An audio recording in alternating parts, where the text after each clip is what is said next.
MBA633 instructional video prepared by Professor Amit Tata, School of Management, George Mason University. In this clip, we will see how to use Excel's built-in function to calculate probabilities involving experiments that meet the requirements for the binomial distribution. The assumption is that you have read and reviewed what a binomial distribution is and understand terminologies associated with it. So the experiment stated over here is that historical data shows 15% of undergrad students fail the introductory finance course, 130 students are enrolled in Finance 301, and you're asked to compute 3 different probabilities.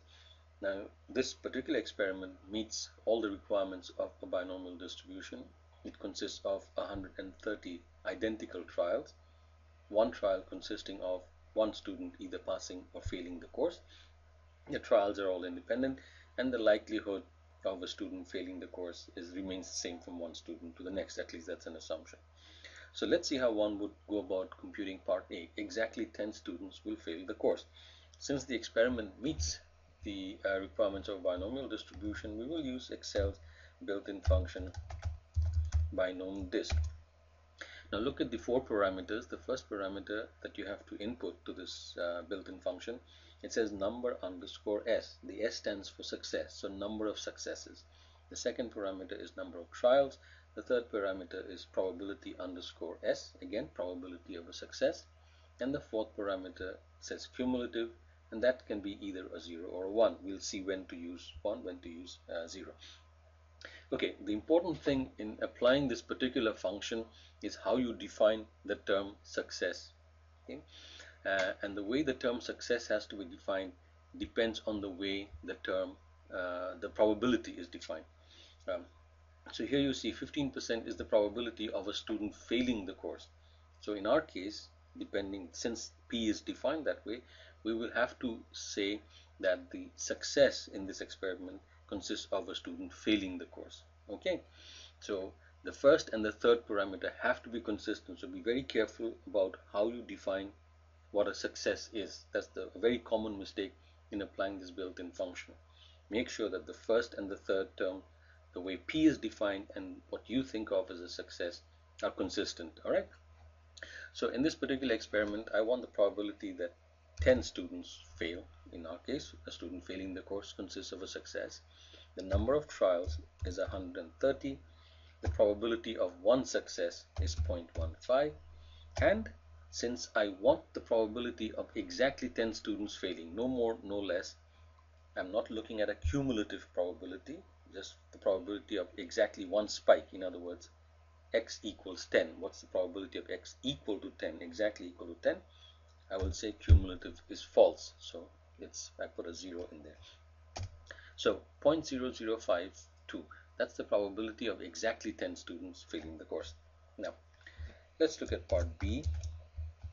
I think you will agree that the probability of at most 15 students failing is the probability of no students failing plus the probability of 1 student failing plus the probability of 2 students failing, so on and so forth, up to and including the probability of 15 students failing. Now you could, if you wanted to, if you were patient enough, do what you did for part A and do it 16 times, add them up, and you would get the probability that you need. Fortunately, Excel spares you that agony, so here's what we would do: equal to binomdist. The number of successes I'm looking for is 15 students failing the course. The number of trials is still 130. The probability of one success is still 0.15.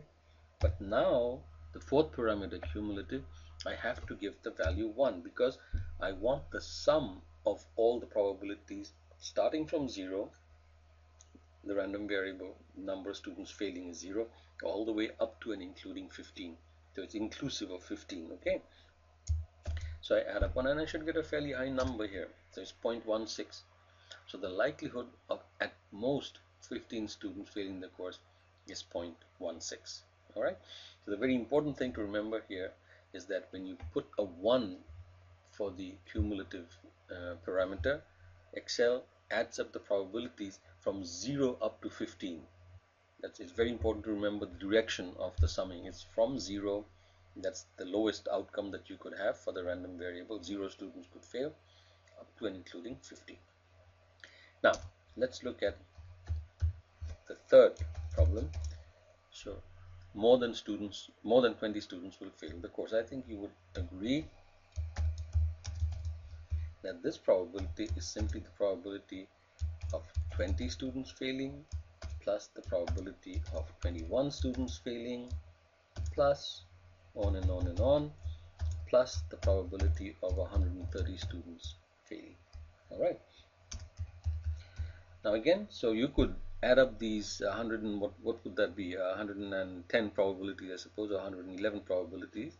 So do what you did for part A, do it 111 times and add them up. But there's an easier way to do this.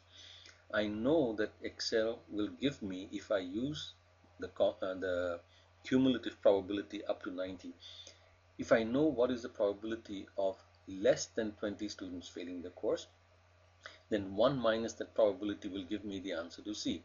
And that follows from the definition of a sample space. In this experiment, there are only 131 possible outcomes. 0 students can fail the course, 1 student can fail the course, all the way up to 130 students. So, if I can find out what the probability is of less than 20 students failing, then 1 minus that will give me the answer to part C. So let's do the first step. I will binomial list and I will say 19, 130, 0.15, 1. Now, before I hit return, look at the parameters that I put in. So I got a cumulative of 1, do you see here? And I want the probability of 0 up to 19. Why didn't I put 20? Because I want the probability that 20 or more students will fail. So what I need to know is what is the likelihood of 0 up to 19 failing inclusive. Alright? So that's 0.51. So the probability I'm looking for is 1 minus this fellow. So the likelihood of more than 20 students is 0.488. So do you see, using the binomial list built-in function, you can compute any binomial probability that can arise with an experiment that meets the requirements of a binomial distribution. Okay?